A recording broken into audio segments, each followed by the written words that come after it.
Zully Davila. Okay? She is an alum of BYU-HAWAI'I. She studied art education.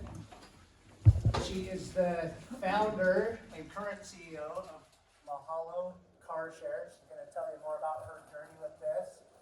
She's also, her parents were immigrants, so she understands what it takes to be an entrepreneur and have to build something, right?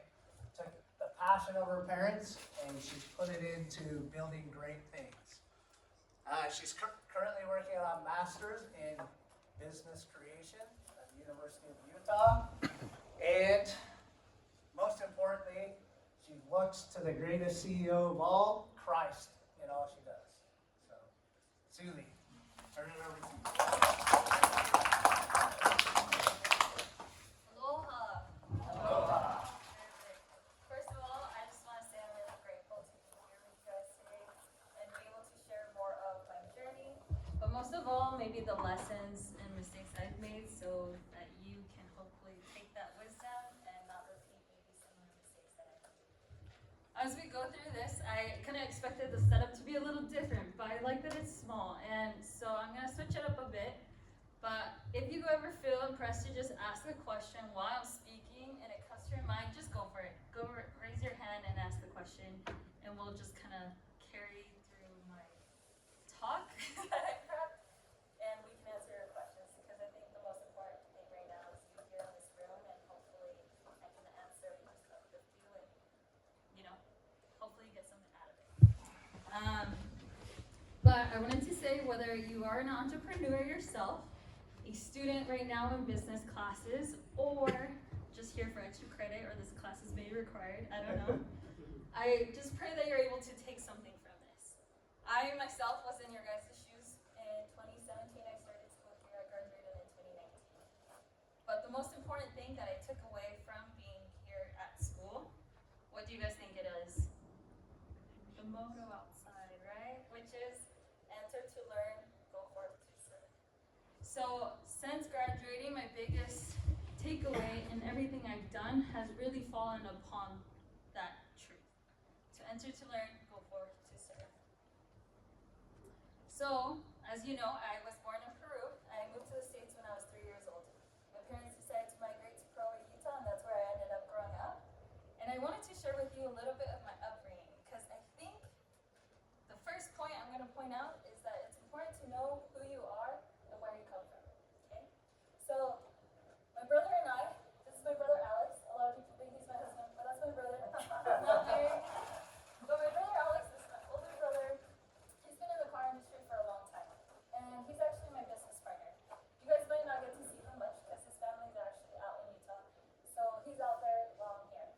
But it doesn't mean that he's not involved. He actually is the guy with, I want to say, the bigger vision for Mahalo, and has been able to push me as his little sister to see bigger things and go for things that maybe were scary to me to start with. But how I said, remember who you are and where you come from. So I'm from Peru. We moved to the States, and as we grew up, it was really cool to watch how my mom went about things. I want to say this was a fundamental part for my upbringing, because watching my mom going from working 2 jobs right with my dad to provide for us kids, then there was a time my mom decided she wanted to be a stay-at-home mom. And that switched things up for them. It meant dad was going to be working more, and mom was very resourceful and creative with the things that she did. And that meant that when she would go shopping, or was cooking, or cleaning, I was observing. I was just a kid picking up on what she did. But I picked up that she would use the same plastic bags that we get our groceries with. She would tie it up as the vacuum bag, because at the time, right, you had to have like a separate vacuum bag for your vacuum. She would have us like rubber band it so not to buy extra bags. Those same bags then would be the trash bags we would condense it all to one. Same bags would be our Ziploc bags in the refrigerator. We would have sponges cut in half so they would last longer. Cleaning products were diluted as well so they could last longer. And, those whipped cream jars, spaghetti jars were also our Tupperware. And in a sense, those are maybe things you guys do or don't do. But watching my mom do that, I thought she was so creative and resourceful. Growing up thinking like, wow, my mom's so green, like she's trying to save the planet, right? With all those little tricks. But for her, it was a way to provide for her family and working with the resources she had. And I share these things because I do believe that it was a huge part of how I have been raised and how I have come to view things, people, and opportunities. We can see just an object here, but when I look at something, I don't just see a chair. I think like, oh, this chair could help this person or this, or it can serve this purpose. And so with building a home car share, our business model has come a lot of seeing the value in used vehicles, right? We always think like new vehicles, but a vehicle, as long as it gets you from A to B, right, it still serves its same purpose. And so something that Alex and I have been able to make a very important part to our decision making is how we grow up, how we view things, and seeing value in things that maybe people don't ordinarily see value in. Aside from this, as I grew up, right, I got into my teenage years, and I faced a lot of challenges when I was a teenager. One of the first things I faced, I like to believe I wanted to play soccer and become pro. I don't think I had the skill for it, but I was very interested and very committed to it, and then I dislocated my hip. That led to me not being able to continue playing soccer, but then it led me to actually starting hair school when I was 15. And from starting hair school, I ended up graduating by gained a skill that provided so much value for the rest of my life. Fast forward from that challenge that became an opportunity, I then was able to serve a mission in Pocatello, Idaho. And Pocatello, Idaho, right? I mean, I grew up in Utah, but it's still different. It's very different. It was the first time I would say that I grew up more in the country area, or I was living the country area life. I was in elk farms, potato farms, and we were branding cows as service projects, things I hadn't done before. But I was in Driggs, which was like an hour and a half maybe from the closest Walmart. And I was just such a little city girl from Utah that thought, how am I ever going to survive with a Walmart like an hour and a half away? That was so weird to me because we would go to Walmart like 2-3 times growing up kind of every day. And that made me think like, wow, you know, it's so essential to be able to have a way to get there back and forth. Now, these are things that happened before I even started the business, but my mind again was always going and just thinking. After returning back home from my mission, I ended up attending LDS Business College. And I started school there, and I was in and out of school. I'm your biggest like college dropout. My undergrad, right, usually takes 4 years, took me 7 years, 5 different majors. And so if you are feeling like the journey's long, I promise you, you're okay, you're gonna be fine. But a lot of my journey of going back and forth was I just didn't recognize or think that I needed it. But this changed. And this changed when I decided to do an internship one summer. And that internship was an opportunity for me to go back to my home country. So how I said, I got here when I was 3. 20 years later, I go back to Peru for the first time ever. Growing up, I had heard my parents share why they came here to give me more. And you think that, but it's a different thing to like actually see it. We go back, we do all these different workshops. I end up teaching illiterate women business classes that had businesses. I don't know if that makes sense. They didn't know how to count. They didn't even know how to write numbers. They just knew that if you gave this person this coin, you had to give them the other coin. They had associated with what it looked like.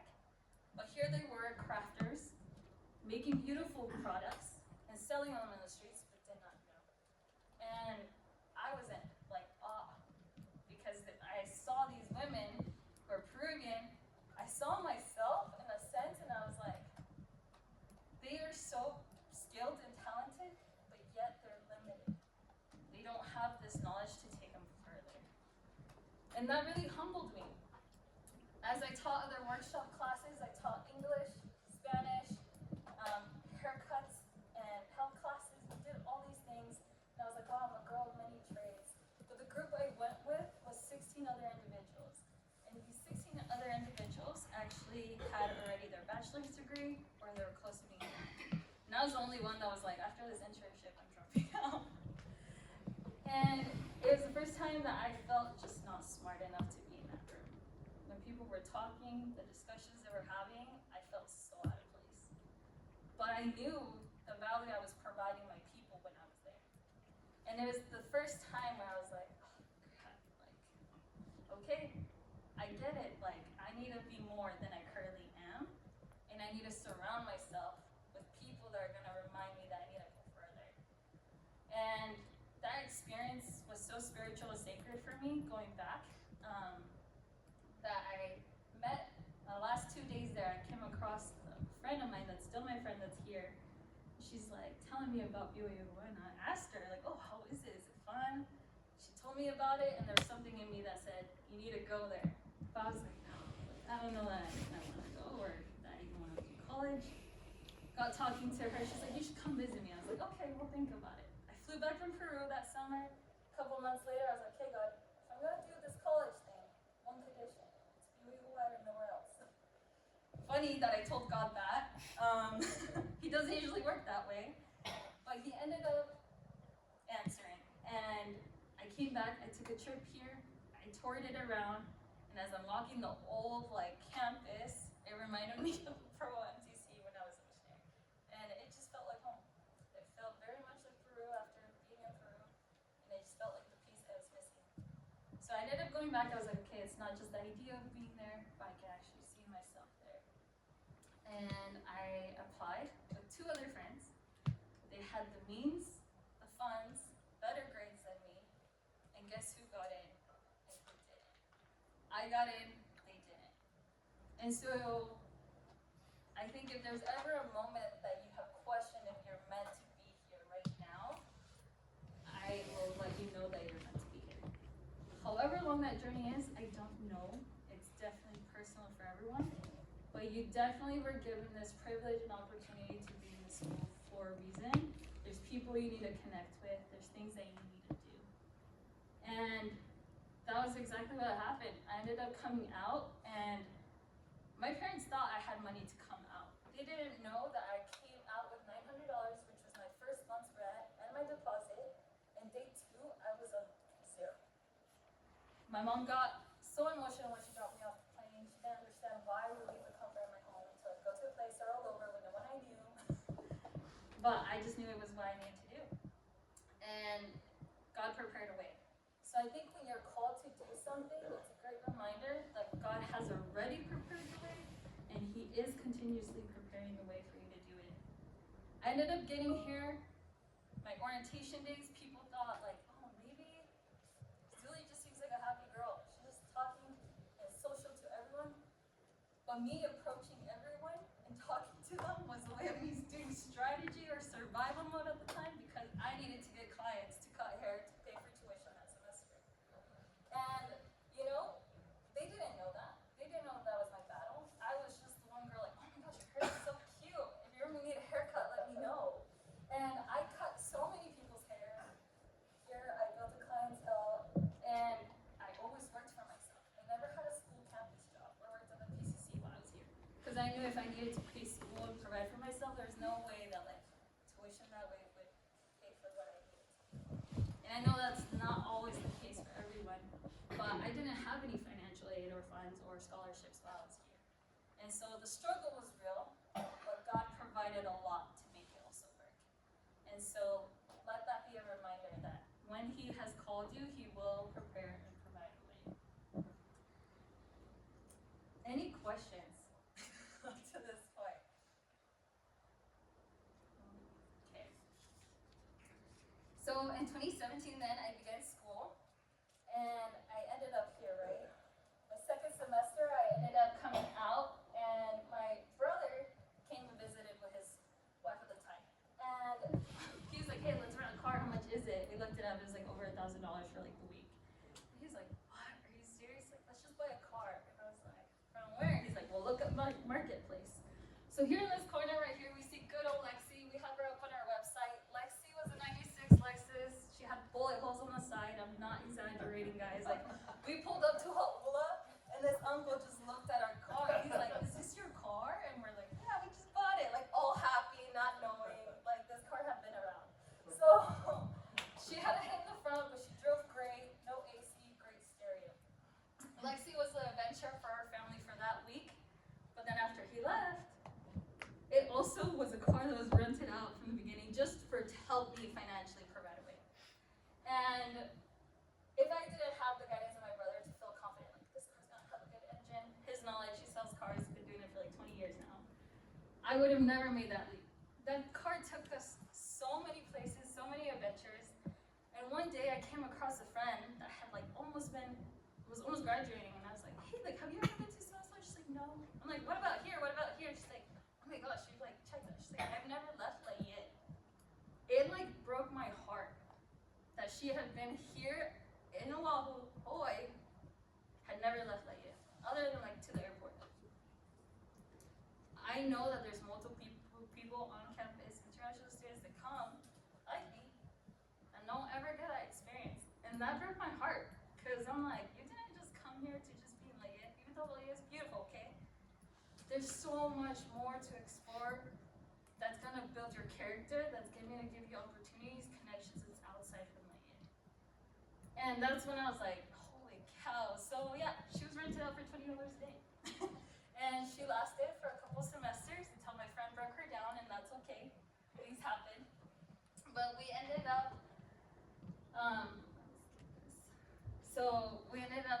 renting her out. And you could say that was kind of the beginning of the idea. But I will not take credit as the person that started car rentals here. That has been around for so long. People have always rented cars. There's other students. There's students now that rent their cars. I'm not oblivious to that. Like, we know that that happens. And I want to say, but it's important to know that God gives inspiration and ideas to people, and it can be the same idea that's come to you. Maybe you notice that you didn't act on an idea that came to you, and 3 months later, someone's opening up this business that had come to your mind. But you didn't act on it. So that inspiration went to someone else and they didn't. If I have learned anything, is those impressions are so important. Do not take them lightly. Even if it's like, oh, that's crazy, well, I'll do it once I graduate. Or I'll do it, after the semester ends. No, like, you gotta act on it now, or God's gonna be like, all right, you're not acting on it, I gotta give it to someone else, because like, it needs to come forth.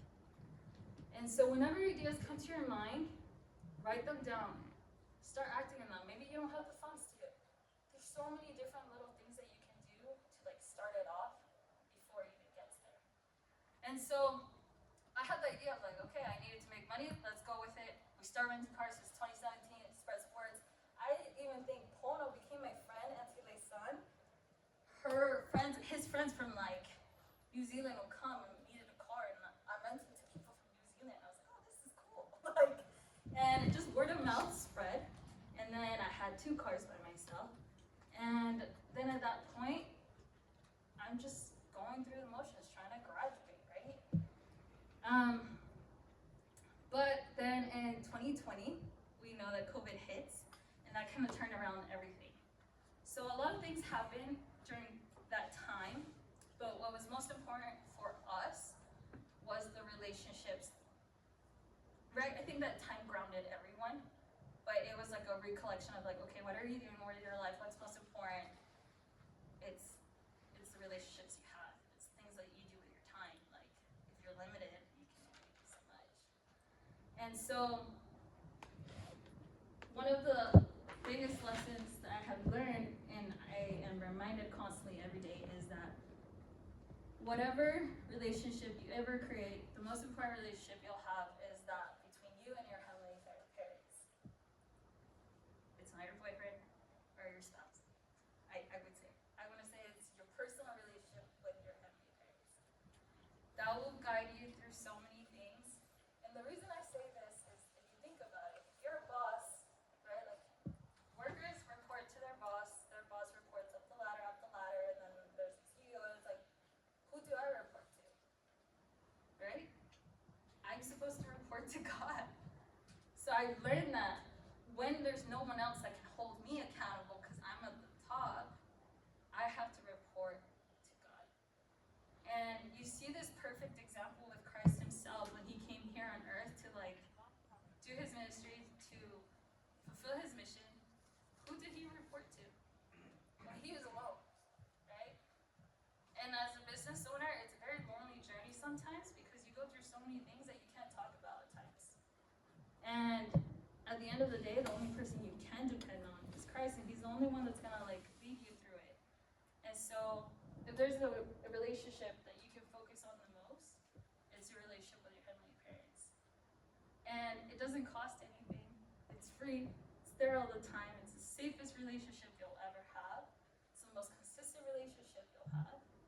And it's the most powerful relationship and resource you will ever have in your life. In any adventure you choose to take.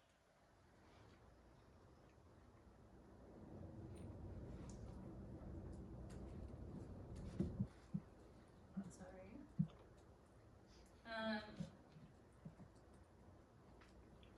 So this takes me to figuring out that relationship, right? During COVID, I had this one community lady reach out to me. And normally I had always rented cars just to students. But this time around, she came and you could just see in her face like the desperation. And I was just like, I don't know, I should be like renting cars, spreading COVID more, you know, like my anxiety, a lot of fears, a lot of things. But she was like, please help me, you know.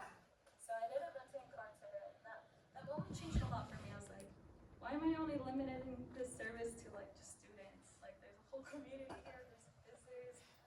And so that was like a big turnaround point. But it also like re-emphasized of Zully, like there's this service that's needed, and it's needed big time, and like you need to do it. But I was like, I don't know. I was teaching all the time. I was a studio manager. I was like, like I don't know that I have time for it. But COVID changed everything, and it humbled me, where I ended up quitting my teaching job that I had gone to school for. And I then also quit my studio manager job, where I had like built a team, doubled their business, and it was so exciting. But I was like, not happy. I was depressed. And it led me to my knees. A lot of personal things came to me, and it led me to my knees, and I was like, God, like, what am I supposed to do next? Like, these are my heart desires. This is what I want to provide for my family. This is what I want to do. What should I do next? And he's like, you already have everything. Like, this is what I want you to do. It was just like kind of a little slap in the face. Like, hello, you've been doing it, but I want you to like fully commit to it. So I called my brother up, and we had this long discussion, and he's like, I'll help you if you want to do it. Like, let's do it. And it just took someone also just supporting me and getting on board with me, because it was a very daunting thought doing it by myself. And that day, we started it. We started Mahalo Car Share with, I want to say it was like around $5,900, okay? $5,900. Bought 5 cars. How did we get them that cheap? We bought them at the auction. Did those cars come with problems? Yes, lots of them. But some we lucked out. Okay, one of those cars, which is crazy to think about, we bought it. It was just an electric thing. Fixed it, $10 to fix. I ran it for like 2-3 years. It made me around $30K from a $1,000 car. Okay, and it's crazy to think this opportunity came, because right, it's crazy to think we came and get a car for that much. But again, we took chances on things that maybe people don't take chances on, and that's okay. We learned from it. Will we do that again? We have changed a lot of our approach to how we do things. But it got us started. We didn't have it all perfect, and we still don't have it perfect. We've been in it now 4 years. We started in March of 2021. And 4 years later, here we are.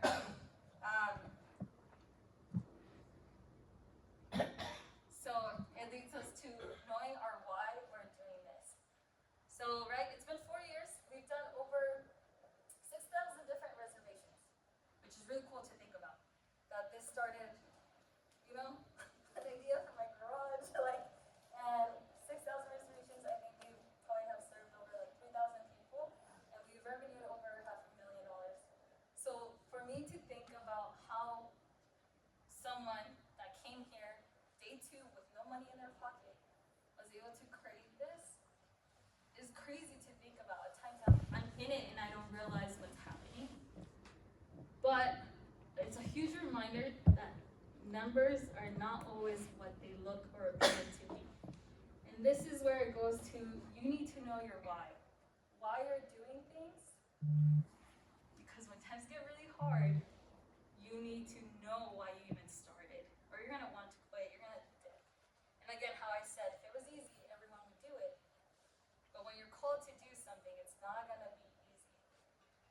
So my why, our why in Mahalo Car Share, why we started it, was because of people like you, people like me, other individuals that have been here, right, that have not gotten the opportunity to explore the island how they needed to. And there's so much more. I can go deeper into this, but maybe I'll leave it for questions. But knowing our why has gotten us through some of the hardest times. And so let me share with you two of the lessons that I've learned that I feel like have cost me or have given me a toll. One of them was becoming a leader or a boss to a team that's my team at this moment. I had hired teams on me for build teams. It was different. It was someone else's business. It wasn't my business. And so at this point, the impact is different. And sometimes you want to be your workers' like best friend, but then there's like boundaries. You're like, how do I navigate this? I want to be a cool boss, but like we're the same age, or I'm way younger than them, or I'm the same age as them. Like there are so many things to navigate. But what I have learned is that if you want to go far, right, how they say, you have to go together. You can't do it on your own. You don't have all the strengths in the world. Other people have strengths that you don't, so use them. Add them to your team. Be humble enough to accept that you need outside help, because that will take you further. There was moments where I felt like I could do it all and I put too much on myself that I burnt myself out, where then you stop enjoying this beautiful project and thing that you've created. And sometimes you're put in that situation because of circumstances, and that's different. But then also knowing to be a boss means you have to be humble enough to also learn from your employees. You don't know everything.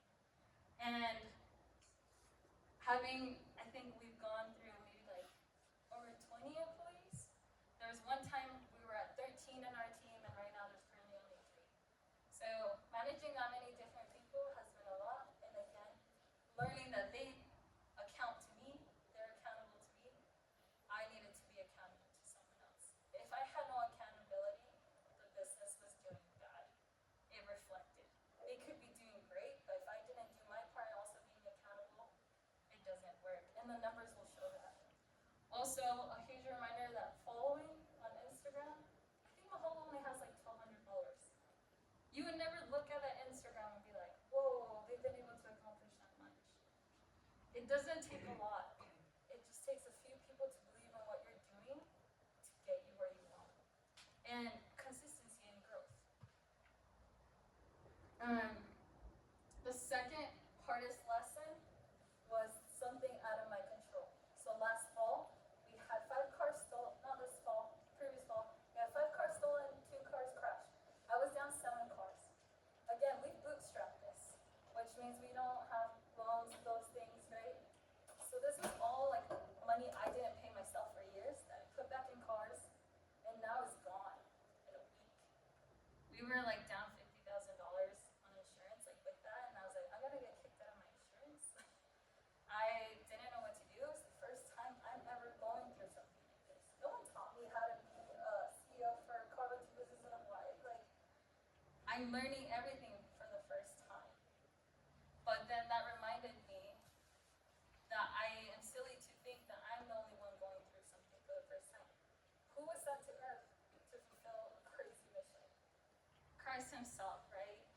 So again, that's where our relationship is so important, to go back to him, to get his help, because he has done like the hardest things. And with that happening, I had to cut down team. I had to drop out of my program for some time being. I lost our location, a partnership that we had. My team went down to like 5 from 13. There was a lot of hits. It's hard.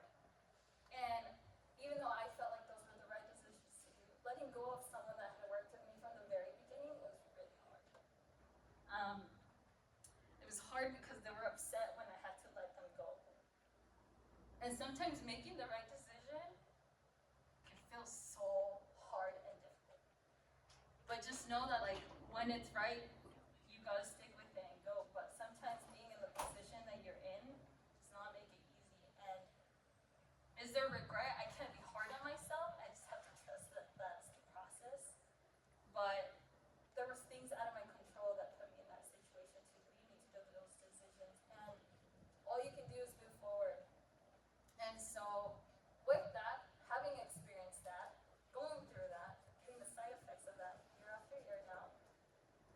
I have learned that I'm just prepared to take it on if it happens again. Because we are a rental industry.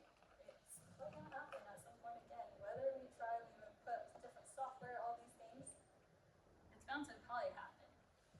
But am I going to stop doing what God told me to do because I lost some things? You know? No. Like, you can't quit on what He has sent you to do. And I think that's what has made Mahalo Car Share what it is. Like, we've stuck out through a lot of things because we know who's helped us start it. And we're going to keep it going until it's meant to go. And I think that's why it's so important to know your why. Because there have been a lot of times I've wanted to quit, yes. A lot. And I just know that if it wasn't for my why, I definitely would like standing, sharing these things with you. But the entrepreneurship journey is so beautiful because even though it's a crazy roller coaster, I think it's about who it makes us. It changes us. It makes us into this different person if we allow it to be. But it makes us even to like the best version if we team up with God and Christ as our partners in the business. And so I do very much put my faith in our business in the ways that I can implement it because I think that's the only way to go about it. How I had shared before is to stay accountable with reporting back to each other, but staying accountable in the ways we can. Yeah. Sorry, just going back to what you shared when you started your business with the money you started. Where's that fund from? The 6,000 that we had, it was half me and my brother. It was like, what do we have in our accounts? That's literally all I had in my savings after working out of college for like a whole year. That's all I had, and I was like, okay, I'm gonna put everything I had. And I don't like I had never up to that point had more than like $1,000 in my account, which is crazy to think about. It was like living paycheck to paycheck. But that's where that money came from. So it was half of just like savings and checking account. Yeah. How does that insurance work? For car rentals, like for the business, like everything. Yeah. So with insurance, I guess there's so many parts to it, right? But through my process of learning, right, I learned before I started the business. I ran off like just my insurance. Later on, you're a whole business liability. People could sue you up to like over $1 million if they wanted to. And so I had to go through actually getting an agent to help me. You buy into a certain bond depending on what fleet coverage you get, and you pay for those vehicles. So I had to sell a car to have money to buy into this bond that was like around $4,000 to buy in at the time. To even just get in with them and then pay for each vehicle monthly. But what I've learned is, right, insurance companies are amazing at taking your money away, but once it comes to pay you out for things, they take forever. They took up over a year to pay me back for the cars that were burnt, and yeah.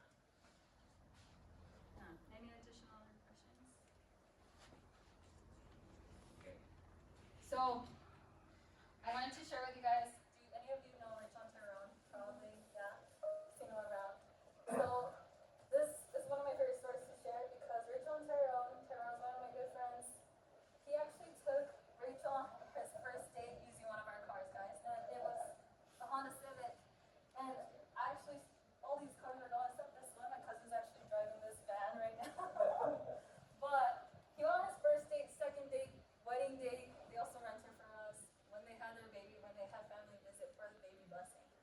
So it's been really cool to see that our why we've stuck with it. When we see it unfold, when I'm going through hard days, when I don't look like this, I have a bun in my hair because I'm stressed out, running around, running multiple roles in my job, customer service, mechanic today, all these things to make it happen. It's when someone says, hey, thank you. Like, I was able to do this today, or I made it to my appointment, or I went on a date today. Like, that's what makes it so worth it. And that's why we keep going.